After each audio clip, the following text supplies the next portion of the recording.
জি sir.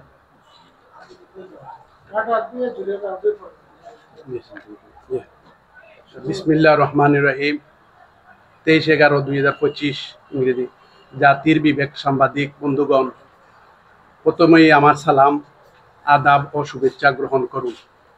আমি আলহাজ মোহাম্মদ সাইফুল হক বদরুল, সিলেট মহানগরীর 16 নম্বর ওয়ার্ডের নাইরপুলস্থ বঙ্গবীর 36-এর বাসিন্দা ও একজন ব্যবসায়ী বটে।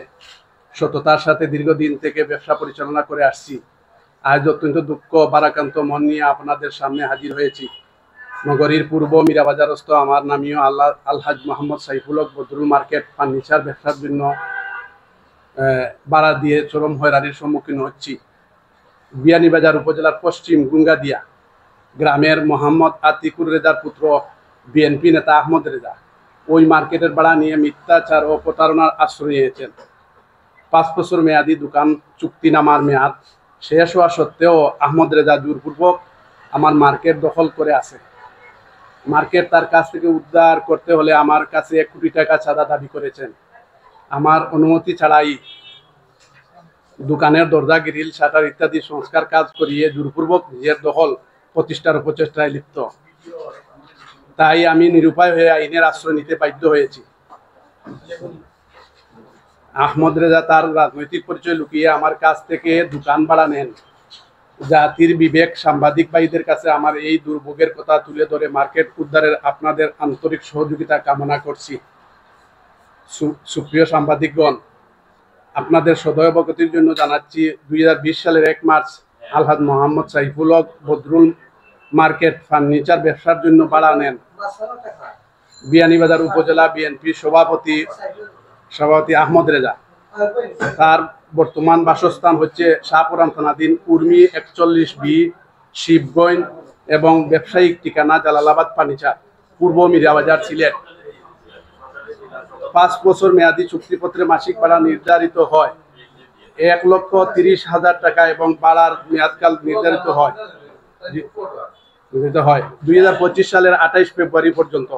জামানত হিসাবে জমা রাখেন 6 লক্ষ টাকা।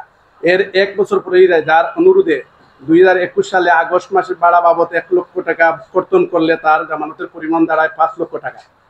ওই চুক্তিপত্রের শর্তানুযায়ী ভাড়াটিয়াকে 3 মাস আগে দোকান ছাড়ার জন্য নোটিশ প্রদানের কথা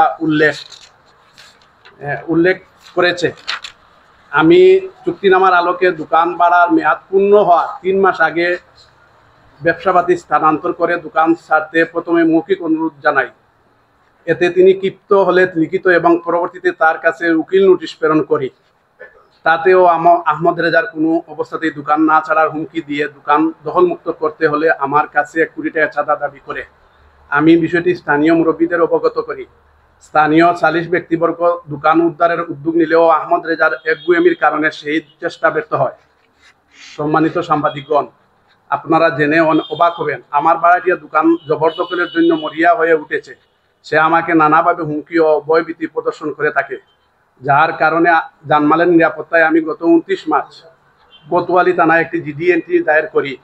কোতোয়ালি মডেল থানার পরিদর্শক তদন্ত মোহাম্মদ শামসুল হাবিব বিষয়টি তদন্ত করে অভিযোগের সত্যতা পান ও আদালতে প্রসিকিউশন দাখিল করেন। আহমদ রেজা অসৎ উদ্দেশ্য ভাড়া নিয়ন্ত্রক সহকারী জজ আদালতে আমার বিরুদ্ধে মামলা দায়ের করেছে। মিথ্যা ও কাল্পনিক অভিযোগ এনে দায়ের করা এই মামলাটি সম্পূর্ণ দুর্বিন্দিমূলক। আপনাদের সদয় অবগতির জন্য জানাচ্ছি, তার সাথে দোকান ভাড়ার বিষয়টি সুস্পষ্টভাবে 300 টাকার নন জুডিশিয়াল স্টাম্পের লিখিতভাবে এবং সাক্ষীদের সম্মুখে এই চুক্তিনামা সম্পাদিত হয়েছে, যা দিনের আলোর মতো সুস্পষ্ট। অথচ রেজা এখন জামানতের টাকা 12 লক্ষ টাকা প্রদান করেছে এবং আয়করের দোহাই দিয়ে 10 বছরের চুক্তির কথা বলে ফায়দা হাসিলের চেষ্টা করছে, যা মিথ্যাচার ও প্রতারণার শামিল বলে মনে করি।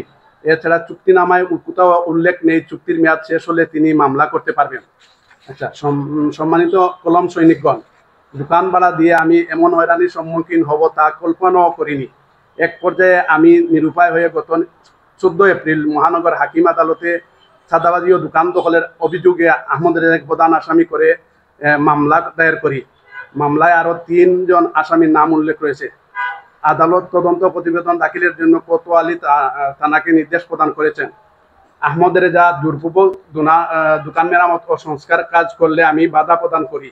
আমার নিষেধ সত্ত্বেও আগ্রাসী কর্মকাণ্ড চালিয়ে গেলেন। সিনিয়র সহকারী জজ আদালতে অন্তর্বর্তীকালীন নিষেধাজ্ঞা চাইলে আদালত তাকে কারণ দর্শানোর নোটিশ প্রদান করেন। এছাড়া বিগত 13 সেপ্টেম্বর এসব বিষয়ে প্রতিকার চেয়ে সিলেটের জেলা প্রশাসক বরাবরও একটি লিখিত অভিযোগ দায়ের করি। সাংবাদিক বন্ধুগণ, আমার ভাড়াটি আহমদ রেজা উচ্চ শিক্ষিত, বিএনপির রাজনীতির সাথে জড়িত থাকলেও তার প্ররোদন লিপ্সতা আমাকে হতবাক করে দিয়েছে। রাজনীতিতে তার মতো ব্যক্তিকে দিয়ে সাধারণ মানুষ কতটুকু উপকৃত হবে তা সহজেই অনুমান করা যায়। আমার দোকান ছাড়তে 1 কোটি টাকা চাঁদা দাবি করে, অন্যথায় দোকান ছাড়বে না বলেও হুঁশিয়ারি দিয়ে সিলেট শহরে এভাবে অনেকের কাছ থেকে কৌশলে রেজা চাঁদা আদায় করেন বলেও জানান। আমি তার বিরুদ্ধে সিলেট জেলা বিএনপি এবং মহানগর বিএনপির দায়িত্বশীলদের কাছে লিখিত অভিযোগ করেও কোনো প্রতিকার পাইনি। রেজা সিলেট জেলা আইনজীবী সমিতির সদস্য হওয়ায় তার বিরুদ্ধে আইনজীবী সমিতি কার্যালয়ে অভিযোগ দিয়েও কোনো সুফল পাইনি। আহমদ রেজা বিভিন্ন লোকজনকে হয়রানি ও আইন পরিপন্থী নানা কাণ্ডে লিপ্ত।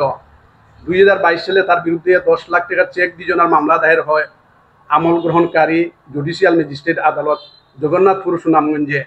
মামলাটি দায়ের করেন জগন্নাথপুর, কেশবপুর, শ্রীরামপুরের মোহাম্মদ আলী রাজা। এছাড়া 2021 সালে মিরাবাজার আগফড়া মৌসুমী 82 নম্বর বাসায় ভাড়া থাকাকালে চুরি করে বিদ্যুৎ সংযোগের অভিযোগে তার বিরুদ্ধে মামলা দায়ের হয়। ওই মামলায় বিদ্যুৎ বিভাগের দাবিকৃত 4,97,736 টাকা ন্যাশনাল ব্যাংকে পরিশোধ করে বিদ্যুৎ আদালত থেকে খালাস পান। 2020 সালে হোটেল সুপ্রিমের পাশে আমার শোরুমের পাশ থেকে আমার মালিকানাধীন 6টি বিদ্যুৎ মিটার